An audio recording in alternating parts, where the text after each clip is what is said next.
대한민국 부동산은 망하지 않는다, 불패 신화 같은 것들이 있었는데 그게 다 옛말인 것 같다는 생각도 들기도 해요. 사실 선진국 사례를 보면 다 알 수 있어요. 예를 들어 유럽 같은데 경제 나쁘거든요. 지금 다 나쁘잖아요. 근데 유럽 부동산 가격이 떨어졌을 것 같아요? 전혀 안 떨어졌습니다. 영국의 런던이라든지 뭐 스페인 뭐 바르셀로나라든지 이런 데 부동산 가격이 어떠냐면 어마어마하게 높습니다. 사실 뭐 뉴욕 말할 것도 없고 그런 데들은 땅덩어리 얘기도 하잖아요. 예, 우리나라 이제 인구도 줄어들고 이러는데 과연 부동산의 미래가 있냐 이런 얘기 하잖아요. 그렇게 따지면은 호주 같은 나라는 옛날에 망했어야 돼요. 그러니까 인구 밀도로 보면은 말도 안 되는 거예요. 그런데 생각을 해보세요. 그렇게 넓은 땅덩어리에 왜 사람들이 거기에 모여가지고 비싸게 부동산 가격을 지불하고 이렇게 하겠냐는 거예요. 근데 그럴 수밖에 없는 구조라는 거예요. 왜냐, 인간은 어차피 모이려고 하고 모이면서 시너지들이 많이 일어나기 때문에 그 모일 수 있는 데가 한정적일 수밖에 없잖아요. 그렇기 때문에 그런 곳들에 있는 부동산은 대체 수단이 안 돼요. 전 세계 다 공통이에요. 사실은 우리나라가 정말로 무슨 베네수엘라처럼 망한다든지 그건 최악의 사태가 벌어지지만 않는다라고 하면 부동산은 잘못될 거다라고 생각하는 게 더 이상한 생각인 거예요. 소유하거나 관련된 부동산을 갖고 있거나 이런 사람들은 어떻게 되겠냐고요. 희소성이 더 있기 때문에 부동산 가격이 올라갈 수가 있어요.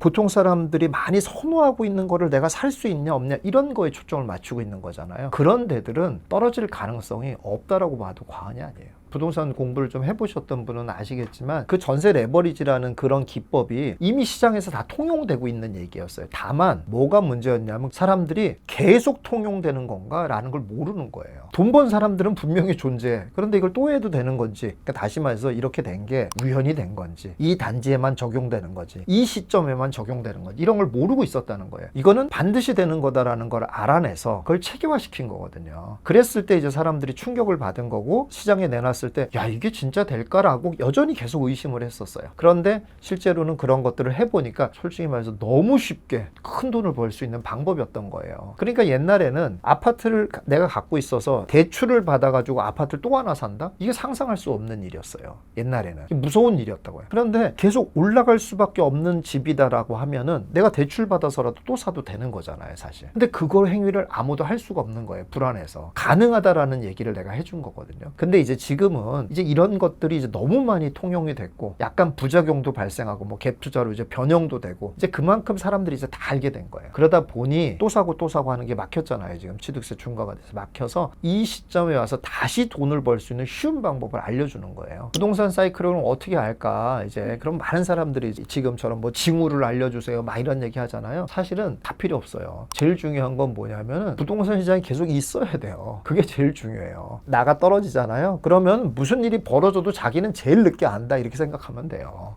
예, 그런데 놀랍게도 대부분의 사람들이 부동산을 떠나기가 되게 쉽죠. 내가 이제 할 거 다 했어. 그리고 투자 다 했어. 그럼 뭐 재미가 없잖아요. 이제 돈이 또 생겨서 막 또 사고 막 이런 상황이 아니면은 재미가 없단 말이에요. 그럼 재미가 없어도 적당한 관심을 유지하면서 이렇게 해야 되거든요. 근데 그 적당한 관심조차 안 갖기가 굉장히 쉽다는 얘기예요. 따박따박 월세 받는 건물을 사고 싶다 하시는 게 영원한 로망일 것 같은데 수익형 부동산과 배당주 투자는 사실 낭만적이지 않다라는 이야기를 하셨더라고요. 일단은 수익형 부동산을 좋은 걸 사기가 일단 제일 힘들어요. 그리고 조금 이제 그 수익도 맞지가 않아요. 근래 이제 돌아다니면서 이렇게 보시면 또 많이 느끼겠지만 사람 많이 다니는데 1층 같은 데도 막 공실이 많이 있잖아요. 근데 그런 것이 이제 되게 충격적인 거거든요. 사실은 경기도 많이 타기도 하고 투자자 입장에서는 내가 그걸 가지고 있는데 막 공실이라든지 이러면 되게 충격이 커지는 거잖아요. 그러지 않을 수 있는 지역을 골라야 되는데 그게 되게 드물어요. 그런 걸 고른다는 게 일단 어려워요. 수익률이 안 나와요. 좋은 데들 같은 경우는 수익률이 지금 한 2.5%도 나올까 말까 이 정도밖에 안 되거든요. 그럼 내가 수익을 얻으려고 한 건데 이게 수익형 부동산이 아닌 셈이잖아요. 금액이 또 비싸요. 성수동 같은 데는 아직도 이제 계속 성장하는 그런 추세인데 그러면 현금 최소한 30억은 있어야 되거든요. 보통 사람들이 접근하기가 좀 어려운 그런 구조고 적은 돈 가지고 할 수 있는 좋은 데가 있냐? 그런 데가 잘 없어요. 그래서 이제 대부분 그 은퇴한 사람들 이런 것들은 다 안 되니까 뭐를 많이 생각하냐면 다가구 같은 거 조금 이제 수도권에 다가구 같은 걸 사가지고 뭐 월세 받아가지고 이런 걸 하겠다 이런 생각들을 많이 하시는데 월세는 잘 받아요. 받을 수 있어요. 그리고 막 본인이 다 고치고 이런 걸 할 수가 있는데 문제는 가면 갈수록 집의 가치가 어느 정도는 올라가 줘야 되는데 올라가지질 않습니다. 내가 예를 들어 20억에 샀어요. 근데 이게 뭐 10년이 돼도 20억밖에 안 해. 실제로 그리고 20억에 팔 수 있을지 없을지도 몰라. 그렇게 되면은 오히려 위험한 그런 상황에 놓이게 되는 경우가 많고, 마지막으로는 이제 또 세금 문제도 있고 건강보험료도 굉장히 많이 올라가거든요. 이런 세금적인 문제도 굉장히 커요. 실제로는 수익형 부동산을 해가지고 한다는 거는 좀 쉬운 일은 아니에요. 사실은 이제 본질적으로 뭘 해야 되냐면 좀 일찍부터 은퇴 준비를 해야 돼요, 사실.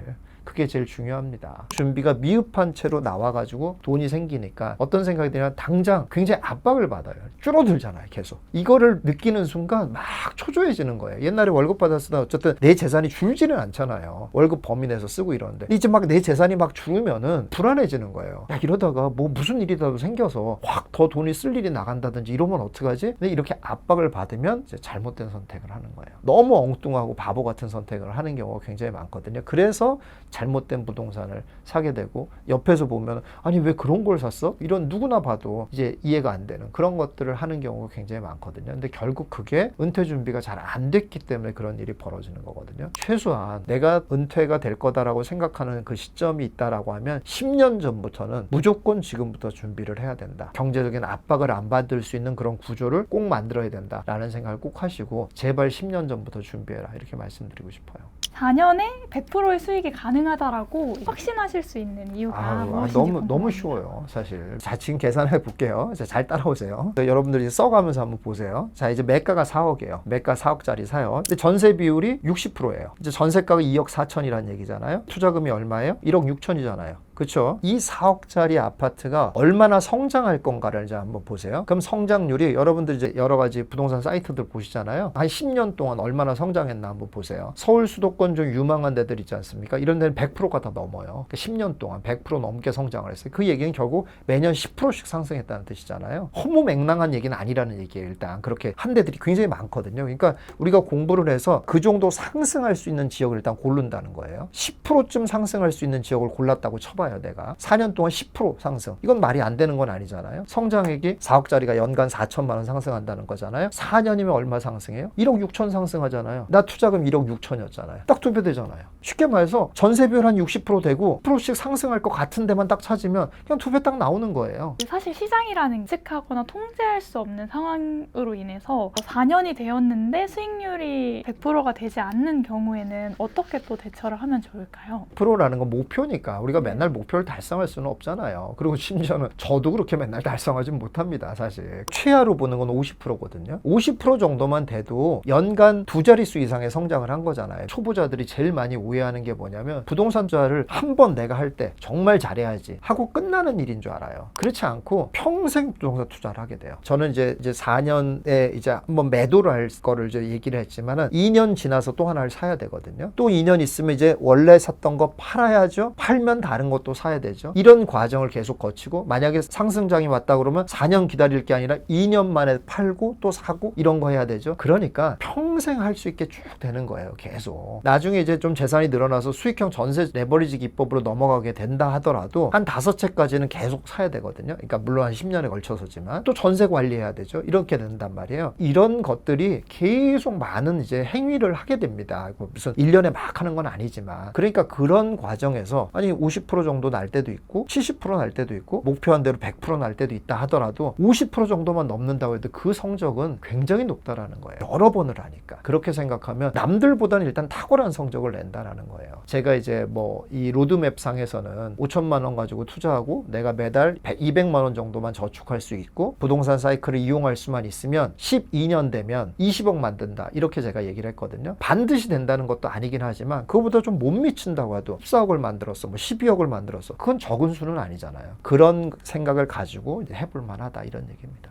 나이대별로 반드시 완수하고 넘어가야 한다라는 것이 좀 있을까요? 20대면 일단은 당연히 이제 재테크에 이제 눈을 떠야 되고, 돈이라는 게 뭐고 내가 돈을 어떻게 불려야 되는지 이런 거에 대한 조금 이제 시행착오도 겪어가면서 많이 공부를 해야 되는 시기라고 생각해요. 그래서 반드시 이제 기본적인 걸 이제 익혀놓고 부동산에 대한 뭐 기본적인 것들 이런 걸 다 배우는 시간을 꼭 20대에 해야 되고, 30대는 무조건 첫 부동산 투자 반드시 해야 됩니다. 그때부터 이제 시작이에요. 그리고 이제 대부분 다 사회생활을 하잖아요. 하잖아요. 이제 30대 정도 되면은 저축도 어느 정도 할 수 있는 때고 이러니까 그걸 모아서 내가 또 부동산을 사야지라는 이제 계획을 부동산 사이클링 기법을 30대부터는 반드시 시작해야 된다. 예, 저는 꼭 이렇게 말씀을 드리고 싶고 작은 돈에서 시작할 수 있으니까 이게 12년 정도 걸려요. 12년 정도 걸리면 40대가 돼버리잖아요. 40대가 되면 은퇴에 10년 남은 거잖아요. 은퇴 준비를 이제 시작해야 돼요. 그래서 사실은 40대부터는 이제 수익형 전세 레버리지를 시작해야 돼요. 부동산을 통해서 내가 매달 자금이 나올 수 있는 그런 구조를 만들어야 되겠다는 걸 40대부터는 꼭 해라. 이렇게 말씀드리고 싶고요. 그렇게 해서 이제 50대가 되면은 수익형 전세 레버리지가 어느 정도는 완성이 됐을 거란 말이에요. 그러니까 이제 50대 되면은 그 결과를 보면서 전세 레버리지 기법을 조금 더 포트폴리오를 강화한다든지 교체한다든지 일단 어느 정도 돈이 나오는 여유가 있는 상태에서 하는 것과 진짜 나 이제 어떻게 해야 되지? 이런 상태에서 하는 거랑은 완전히 틀린 거죠. 강화된 강력한 포트폴리오를 갖는 그런 교체 작업을 하는 그런 과정으로 삼으면 좋겠고요. 60대 70대쯤 되시면 이제 좀 많이 이제 베풀면서 사는 주변에 자꾸 좀 많이 베풀고 그러면서 이제 인생을 재밌게 사실 수가 있으니까 어떻게 하면 좀 잘 쓸까? 어떻게 하면 좀 잘 베풀까? 어떻게 하면 내가 좀 젊은 사람들한테 좀 힘이 돼줄 수 있는 뭐 이런 걸 좀 할 수 있을까? 이런 걸 좀 많이 생각하면서 사는 그런 삶이 좋은 삶이 아닐까 이렇게 생각이 듭니다.